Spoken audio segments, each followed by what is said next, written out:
ഇമാം ബുഖാരി റഹ്മത്തുള്ളാഹി അലൈഹി അദ്ദേഹത്തിൻ്റെ സ്വഹീഹിൽ ഉദ്ധരിക്കുന്ന ഹദീസാണ്. പിശാച് തന്നെ പറഞ്ഞതായി അള്ളാഹുവിൻ്റെ റസൂല് സത്യപ്പെടുത്തിയ വാക്ക് എന്താണത്?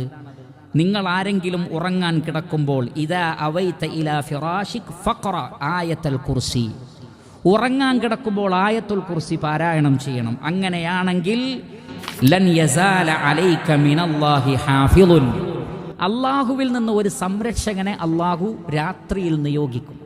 വലാ യഖറബക ശൈത്താനുൻ ഹത്താ തുസ്ബിഹ്, സുബഹിയാകുന്നത് വരെ ഒരു ശൈത്താനും അടുത്തേക്ക് വരില്ല. ഈ ഹാഫിൾ ഉണ്ടാവുന്ന, നമ്മൾ കിടക്കുന്നിടത്ത് ഈ മലക്കിൻ്റെ പ്രൊട്ടക്ഷൻ ഉണ്ടാകും.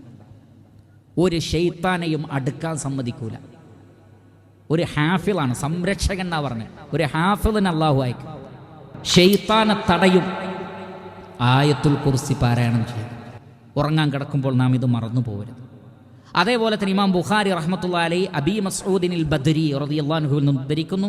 നബി സല്ലല്ലാഹു അലൈഹി വസല്ലം പറയുകയാണ്, അൽ ആയതാനി മിൻ ആഖിരി സൂറത്തുൽ ബഖറ, സൂറത്തുൽ ബഖറയിലെ 2 ആയത്തുകൾ അവസാനത്തെ, മൻ ഖറഅഹുമാ ഫീ ലൈല, ആരെങ്കിലും രാത്രിയിൽ അത് പാരായണം ചെയ്താൽ കഫതാ, ആ 2 ആയത്തുകൾ മതി ആ രാത്രിയിലേക്കുള്ള സംരക്ഷണമായിട്ട്. ചില റിവായത്തുകളിൽ 3 ദിവസത്തേക്ക് അത് മതിയെന്ന്.